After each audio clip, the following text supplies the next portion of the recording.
So, Gaston, typically, how much would one of those lovely schemes cost? This is a particular question because I don't know if this is working. They vary.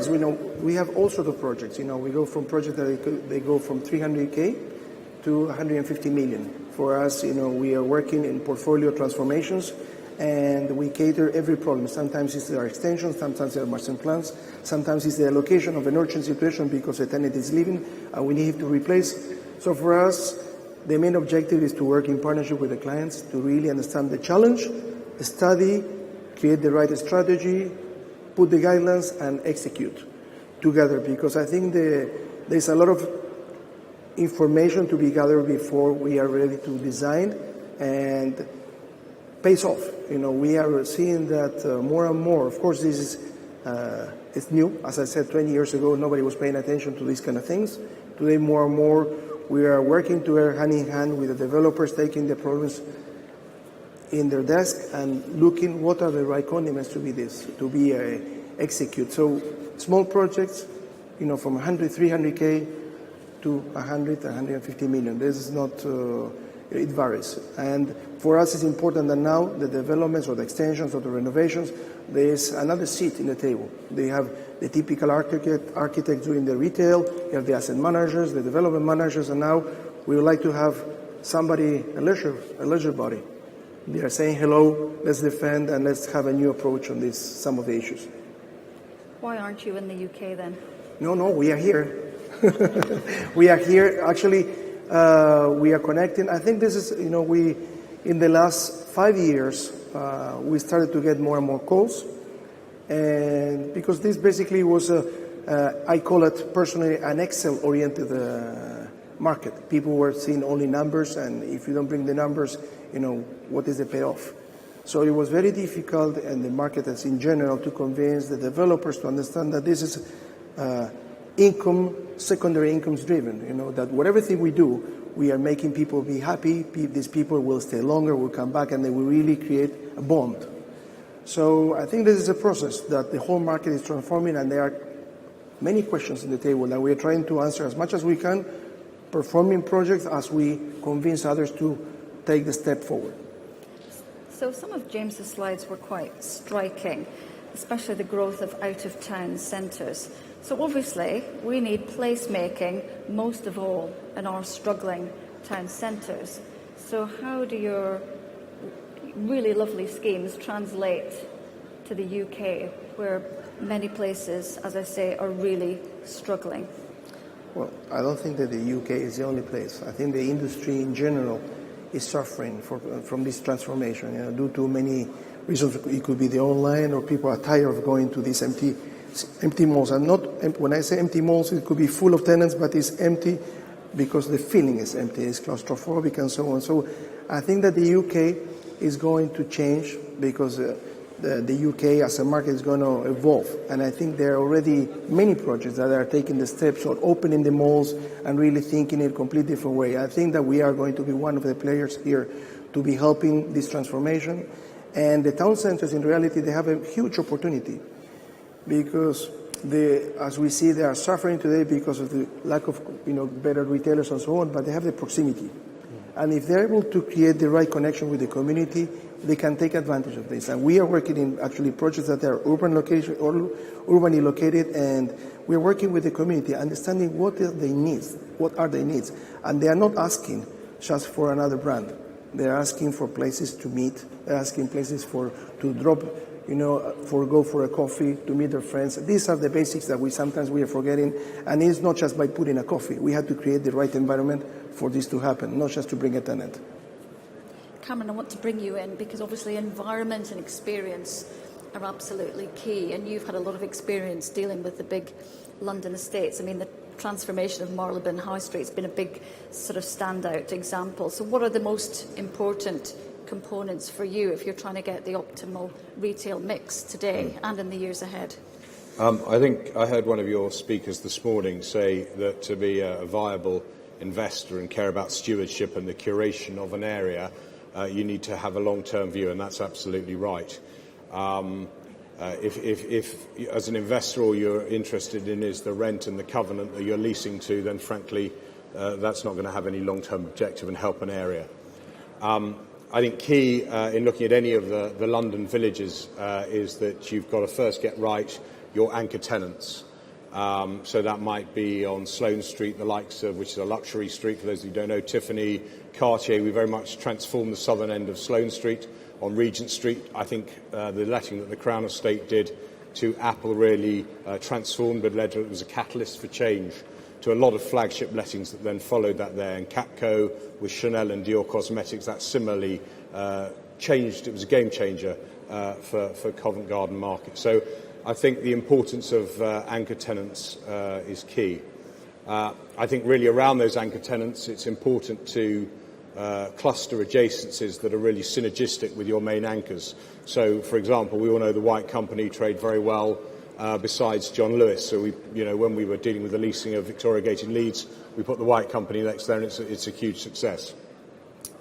I think, and with regard to both all of the anchor tenants or the other retailers that are there, and indeed the leisure operators, consumer preferences and customer trends are always changing. So it's key that landlords, developers, agents are always on top of those changes that are happening really in the market.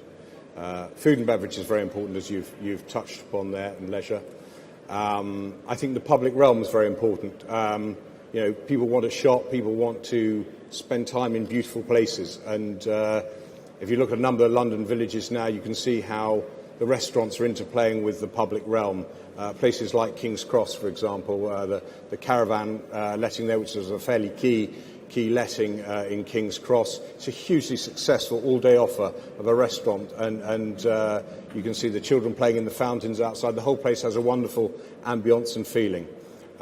So I think they're pretty key factors, really, in that. Of course, London's another planet, isn't it, really? Yeah. And these big London estates have the huge benefit, usually, of single ownership. So how do we deal with the fragmented ownership that we see, up and down UK high streets and town centres?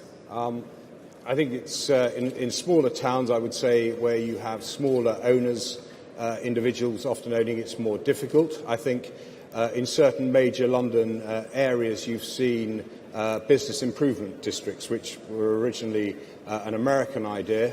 But things such as the Baker Street Quarter, the new West End Company, and these are really a collaboration between major investors, stakeholders in the street, often retailers, leisure operators, and they really are able to put forward commercial ideas, marketing ideas for an area, and it's a considerable force for change, working within the local authority plan.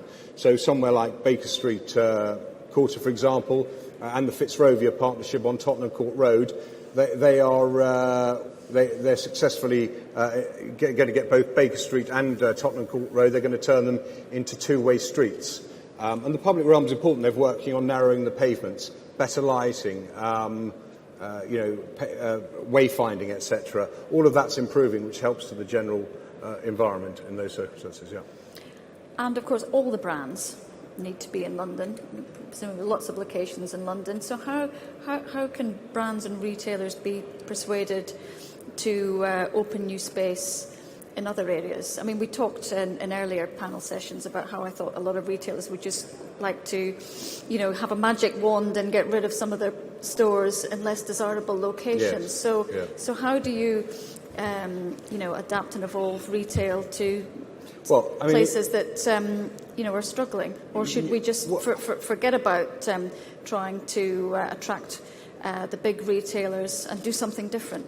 Well, it depends on the location. I think with regard to placemaking, there's no cookie cutter solution for everything. There's not one size fits all. It depends on the location. So if one takes Leeds, for example, which is obviously not a small town, it's a major city.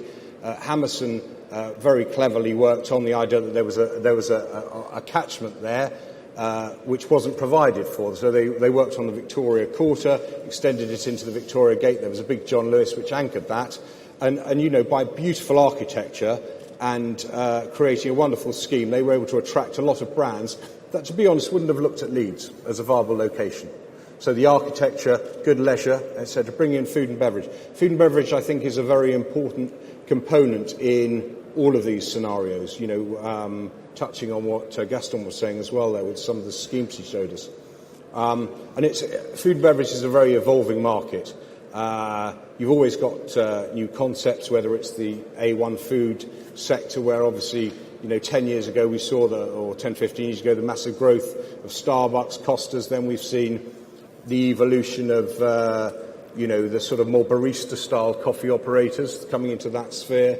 And now we're seeing a change in those type of things. Same with the restaurants. You're going to see, I think, more vegan, vegetarian concepts coming through. And I think London's always the embryonic place where you'll see that. But then that will go elsewhere. Restaurants can considerably change a retail location. One only has to look at the Ivy, which is obviously Richard Kerring's chain. He's sort of taken the original and spun it off in a number of locations, and that's made a considerable impact on often small towns. Where that's gone. He's choosing fairly affluent areas, but I think you're talking about the importance of not just food and beverage. We also said about leisure. In some of those areas you're talking about, they might not be very expensive health clubs that go into them, but there is a demand for health and fitness that's growing all the time. So in the less affluent areas, you will still have gym concepts that will want to go there. And I think, as Tom Bloxham was saying, these areas should be made beautiful by the architecture and suiting requirements that, for that sort of leisure concepts. 10, 15 years ago, we had Virgin Active, candidly, and probably a Sporter, and there's been a lot of consolidation in that sector anyway. But nowadays, in London particularly, we're already getting a lot of 3,000 to 5,000 square foot leisure operators who are these unique gyms who, maybe spinning, cycling concepts, or they're about the core, etc. I don't know why I pointed at my core, because it's not an example of an athletic one. But anyway, those type of concepts are quite common in London now, and very much they activate high streets that up until now might have been dead, and I think that will be replicated around the country. How would you define placemaking?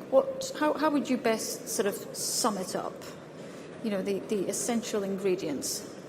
Well, as I say, I think getting the retail right, the anchor tenants, getting nice retail that fits with those anchor tenants, and that's going to be different in every location.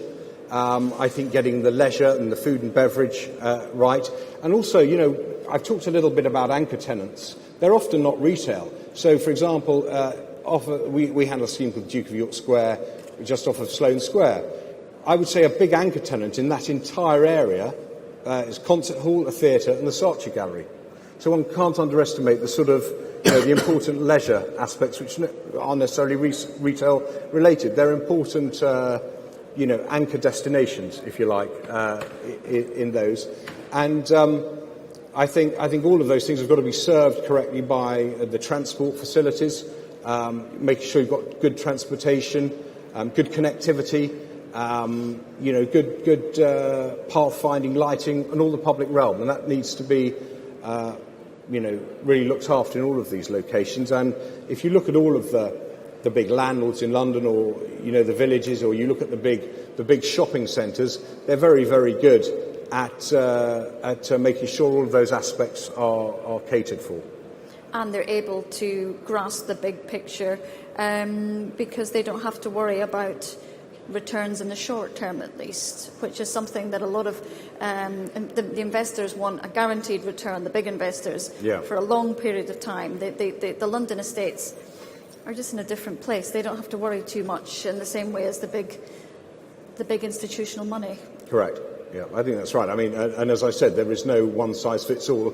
It's going to be dependent on the scenario, but I think a lot of even some of the big shopping centre landlords, as we approach arguably a more challenging environment, are going to have to be slightly more flexible in their approach. They may have to be more flexible on lease terms. I mean, as the chap was saying this morning on your panel, they are having to embrace now the idea potentially of 5-year leases, potentially turnover-only leases. And as we see the growth of the digital platform, that's going to undoubtedly change the shopping centre environment. Gaston, can you just sum up placemaking, how you see it? I mean, how do you approach each project? Presumably, you have to look at what is the fundamental point of this location, taking in all factors from the economic vibrancy of a location, what sort of incomes people have. I mean, take me back to sort of first base and how that ties in with placemaking. There are two parts. I will get back to that. First, I want to get to the placemaking understanding. I think what is the placemaking? We have to understand the anthropology of our humans. You know, that the needs of communicating is not only through our phones. We still have the need of gathering and meetings. And this is, the markets in the early times were places where people were not just buying, they were negotiating, they were actually discussing, they were meeting with their friends, they were doing many things. And it was really the activation of that town, the market. It was a social hub. And I think that this is what we need to really study again, is how we are activating our malls to be the social hubs of that community. Then we go back to understanding that each project requires a different analysis, whether it's financial possibilities, physical, weather, economics, timing. There are so many factors that we need to study in order to develop the right strategy to have what we call the social glue of all these parts, because the developers are able to bring certain anchor tenants, certain specialty tenants, and our job in the placemaking is trying to really get these layers to connect all the parts to create synergies and to have the social aspect integrated correctly, not just, as I say in the presentation, in the box somewhere where it's empty or nobody wants to rent. So today, when we are working in master plans, we are not only looking in developing the flows inside of that mall. We are really understanding how the community is going to integrate with that asset. So our job is to really study the bigger catchment area, to really perceive what is the difference that we can make in that community. What is the difference and how we can really interact with other players of that asset, that are the retailers or the service providers that you can have, because now we are seeing that there's a lot of mixed uses, and it's completely different to have a town center or a mixed use, or a place where you're going to integrate services like hospitals, like we are seeing now. Now we are working in a project where there is a church. So we have to understand all of this. It's not so easy to just, get out of the shelf, I bring a solution, and we are making a place. No, we have to really take the bull by the horns, and really say, what are the inputs that this project needs to make people happy? The biggest essence in the end to create a sustainable business is to make people feel good. This is the end of the line. If people feel good, then you will have more people in your asset, you will have people that stay longer, people that will revisit your asset, people that will talk about, that will Instagram, that will share pictures. So all of these together today, with all the new technologies, we need to embrace it and think that in the end we are human beings, and we need to be understanding these basic needs that we have from the early times. But how do you make investors feel good? Because that investment has to be unlocked to affect change. This is a really big step that many investors are taking, and we see many cases. Of course, the investors like to say, okay, prove me that works. We are seeing actually work in a project developed by British Land and another co-owner in Zaragoza, where we are based in Spain, called Puerto Venecia, one best shopping and leisure destination. It devoted a lot of spaces to this social factor. We have a big lake, and we have all this dynamic offer for the winter, for the summer, and really paid off, because this was a secondary city. Now it's receiving 20 million visitors a year. They expected in the beginning 16. It's exceeding all kinds of calculation. Into bought it a few years ago. So this is the beginning, not the end. So this is a nice example saying, look, maybe understanding the social needs, into the scheme pays off. Of course, you cannot say how much money are you going to take from that lake, but for sure the restaurants around the lake are benefiting from that for sure. We are the other project that we are doing in Algarve. Nice weather.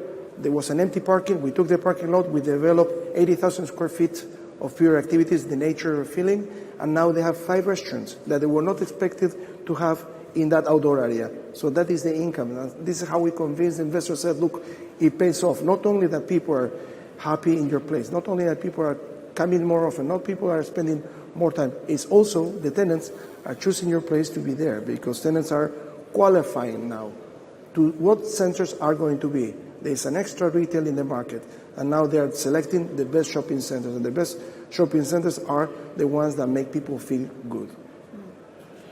What effect will technology have on placemaking? Is it going to enable placemaking, or ultimately, is the big danger that centres are going to be hollowed out because technology will have taken over? We'll all be doing stuff from home instead. I think we have to embrace this. I think it's a great opportunity to use this technology from the social aspects. Now you will see how much interaction there is from the inside of the mall, outside to the different people. So I think that in all of our projects we are catering these moments. How we're going to make people connect not only in that instant, but also with the guys at home or other friends. So we are bringing this technology from a leisure point of view, not just in a physical action, but people understanding they're all the time connected. This is a word that we hear all the time. We have to be connected to everyone. We are here, but we are somewhere else. And everyone wants to know what we are doing. If we are in a great place, this is already somebody else wanted to come to our place. So this kind of viral situation that we're extremely keen to try to take advantage is there for us to take it. But if we don't have the right environment for that to happen, how I'm going to invite someone to this place? Basically we are, most of the time when I go, I said to my wife I'm traveling, I said, look where we are. And she says, I want to go there. I want to be there. So this is the things that I believe that we are going to be seeing more and more, how we experience our own spaces with people in different areas where we are interacting all the time. So if we've got this growth in digital retail sales, James, how will this affect landlords' strategies for adapting their retail mix in London, and what obviously that might mean for other places too? Well, I think landlords have to be alive to that, and I think we'll see a marriage of digital, we talked about omni-channel retailing between digital and the physical. We talked earlier about Amazon purchasing Whole Foods. That was embracing a huge business that is a physical retailer. Similarly, in the retail sphere, you've got people like Bowden, a traditional mail order, have just signed their first lease with us in Chelsea. You have Misguided, who are now looking for stores. They were an online retailer. So I think they don't underestimate the importance of bricks and mortar and how the two will work together. And I think landlords, as I said earlier, they need to stay alive to consumer trends and how customer preferences are changing all the time. James, can I bring you in? Because you've obviously been looking at the data on online sales, which are just going like that. So what are your thoughts on how retailers will adapt and what this might mean for space? Yeah, so, if we go back to November 2016, online spend hit its peak around 18.5%. So that's 18.5% of all sales coming from the internet. If you go back to around 2007, that was around 4%. So, as you said, it's like that and it's going to continue. Nobody really knows where the ceiling is. And that has, of course, affected retailers and their physical space, their portfolios. And what we've seen over the past few years is those who have embraced it have performed well.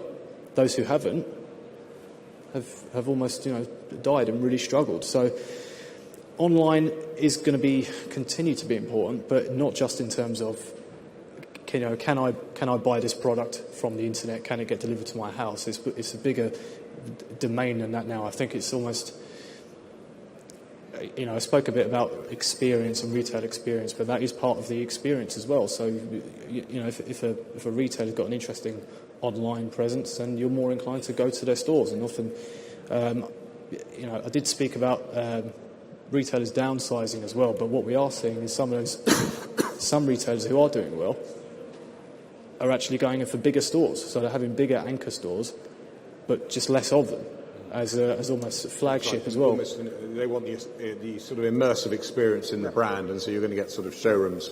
Yeah. Inevitably, we've seen that effect in certain London locations. I mean, I just wonder, instead of stores getting bigger for experience, ultimately how much space are retailers going to require if we're simply going to be showrooming? So forget having all the stock in store. You have one size in every item, and then you try it on with the shoes and handbags and bells and whistles, and then you go home and order it all online and get it delivered. So retailers potentially don't need as much space. I mean, what do you think the trends are going to be, Gaston? I think they're going to be, the problem is not only for the amount of retailers in the shop, it's about the amount of shopping centers, because there are so many shopping centers now that they are really going to die. This is exactly, we are in a cannibalization of that market now. Really only the best ones are going to be surviving. So I think that this omni-channel view that we have has to be also taken from the experience point of view. People, it doesn't matter where you make your purchase. It doesn't matter if you do it at home, but what it matters is that what is your memory saving. You have an attachment to a certain brand or to a certain place. And this is where we are working, all of us. Brands are not selling only goods. They're selling a way of life or a particular situation that you want to feel appealed to. And this is the end of the story. Nike, for example, they're going for the biggest Nike shops, and they're immersing them into the people to understand that Nike is a sports and so on. And people are going to Nike shops not to shop. They're going to explore. Most probably will buy at home. But this is the place where they're going to test, or they're going to try, or they're going to feel that they are Michael Jordan or whoever they are. And this is our work, to try to work not only in a store, because the brands are doing a lot of work in trying to create this experience inside of the mall, but as a developers of a bigger scheme, we had to make the right platforms for this to happen. And this is where I see that we are in the process of transformation and bringing the placemaking into a much higher level. Understanding the technology, understanding the in-store, understanding that people, it doesn't matter where they do the purchase, they can do it in the bathroom, or they can do it in the bus. This doesn't matter. What they need is to have in the memory a moment, a feeling, an emotion. And this is the end of what I perceive as the key of this process of transformation, that we need to work on the individual. We have to be able to innovate to attack the individual and see how we go back into these primary needs of connecting, understanding that people are not just, machines. Really, they're not machines. People, they have feelings. We've been talking a bit today about what's been happening stateside, with some malls standing empty, really challenging times for some retailers. When you look at the United Kingdom, what do you think? Do you think we are completely overspaced? Do you see any similarities? What are your thoughts on that? I don't know enough all the market. I think the States has way more shopping malls, probably per cap, way more. So I think, and they're also behind the curve probably than the UK in terms of digital shopping. And I think what's happened, that's now caught up there, and it's had something of an impact on their centres. I think where you've got the big prime sort of schemes, the Westfields, the Blue Waters, etc., I think they will be fine. You've got to bear in mind the fabric in a lot of those areas is changing as well. So, Westfield are doing a big extension. Yes, circa 80 shops with the John Lewis, but the fact of the matter is there are, best part of 3.5 million square feet of offices immediately being developed there. There is 5,000 new homes going in. So the fabric of those areas is changing. So I think those big malls will probably continue to evolve, and they'll be fine. And those type of landlords understand their catchment. They spend exhaustive amounts of time, as do the London estates, in looking at what's the gender of their customer, what day of the week, how the exits all work, how could they improve it. They micromanage these schemes very, very well. As far as the sort of what you call the commercial centres, the smaller sort of secondary towns, shopping centres, they were going for probably double-digit investment sales not long ago in terms of yields. and people thought, who'd buy those? But I mean, if you look at it's Mark Robinson, Orlando, very, very clever model. You know, he's repositioned, and it's not my sector, to be honest, in terms of those malls, but he has repositioned, you know, what I understand, like put the library and put the GP thing, so it becomes a focus for the town centre, which is very, very clever, and they've made those work very, very well. So, you know. But to what extent, we've been talking about placemaking and focusing on places to live, to work and play, but to what extent do we have to rip up the rule book and do something different, be more creative, that the tried and tested ways of the past, how you value places, how you sort of resource things? We've got to do something different. Yeah. How do we break the stalemate? I think the planners are going to, the planning authorities are going to have to be far more fleet of foot and far more realistic. So where you have got streets where shops are sitting empty, there's no point leaving them empty or having a continuous run of temporary shops in there. You know, I'm not talking about trendy London pop-ups. I'm talking about, you know, temp shops that don't really add anything, if you like. So I think in that regard, planners, you know, alternative uses. So we're already seeing on some of the London streets, for example, Baker Street, we're getting some really quite cool D2, you know, leisure gyms. Now, there's no reason they can't go into any high street around the country. Do you know what I mean? For the right gym operator, for the right space. So, you know, that type of thing, be more flexible, more restaurant uses. But, you know, sort of some planning authorities can be slightly myopic or slightly slow to move in that regard. I think the whole system will be helped massively. I mean, you know, the rates effect on London, people talk about Brexit, but that's been had far more of a detrimental impact on the market in London than anything, actually. Right. Does anyone have any questions at this point? We have a microphone if anyone wants to. Yeah, lady at the front. Hang on, there's a microphone coming. Hi, Alison Boker-McGrath, and May 19. We run events around the Hammerson Group, etc. What are we doing about our ageing population in our towns and city centres? Obviously, we're getting older, we're focusing on younger people and millennials, but what's happening with the older generation? That's a good question. I mean, Gaston, to what extent do you forward plan and think, well, hang on a second, you know, what is the local population going to look like, 20 years down the line? Because there's some big shifts underway.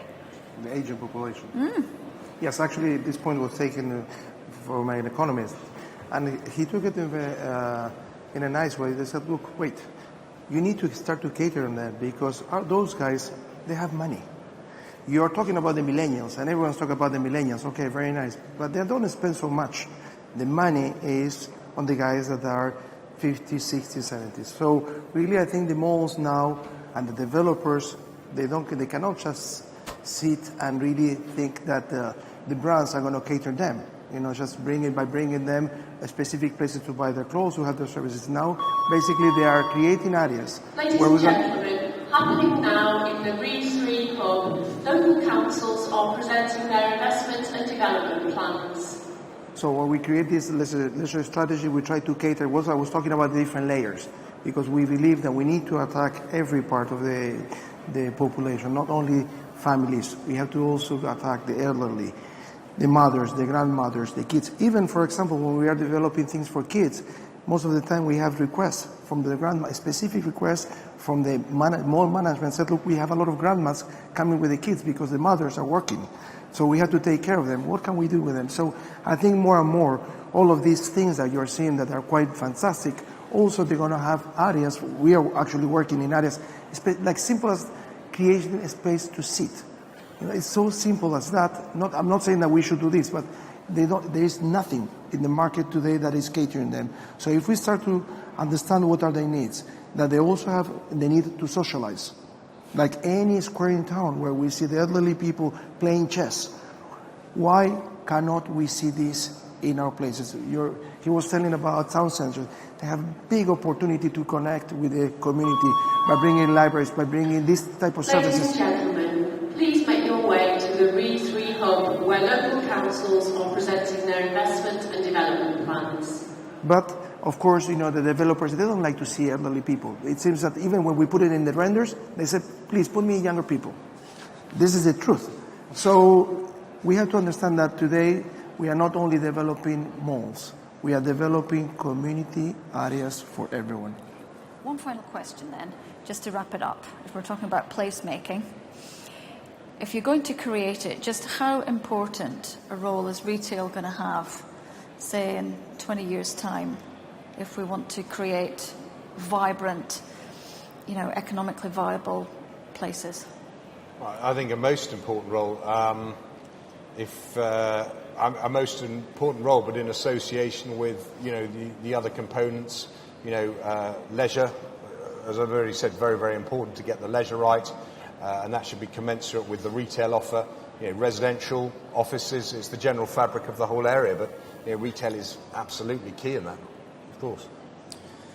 Yeah, I mean, I would say obviously shops are still going to be around in 20 years' time. And I think that what we will see in the future is going to be probably consolidation of retail space. There's probably going to be less of it, but it will be better.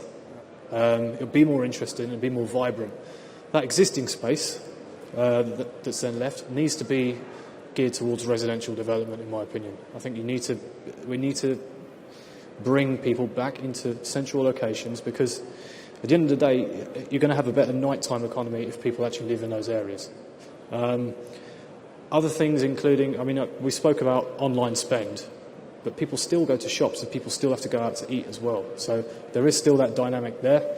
And another interesting concept that hasn't really been touched on is like driverless cars, which is quite the rage at the moment in retail. And how is transport actually going to affect us as well? So maybe something else to bear in mind too. Gaston, final word from you? I agree 100%. I think, and also agree 100% with him. It's essential, and it's essential that we push the line in this, and the retailers that are going to survive are those that are vibrant and more fun. We just came from the States. We are starting a project there, and the big question was because Sears were being knocked down, and of course, why not? What is the reason why? Of course, it was really boring to go there. Who wants to go there? Nobody. It's horrible. Okay, it's not anymore a matter of price. So why is knocked down? Because of that. So we have to really work with the retailers to make excitement places, to keep people being, to be on the line, moving. Dynamics is not just hanging clothes, is really to be on the move all the time. So I think that we all agree that it's going to be a far better world for the market, in terms of retail, in terms of leisure, in terms of food and beverages. Everything's going to improve. Crisis and always bring better things. And I think we are going through the dynamics of changes. Each of us have a particular vision, but all of us agree that the old model will not work anymore. And in 20 years of time, it's going to be a complete different story. It's going to be much more attractive and also much more human-oriented.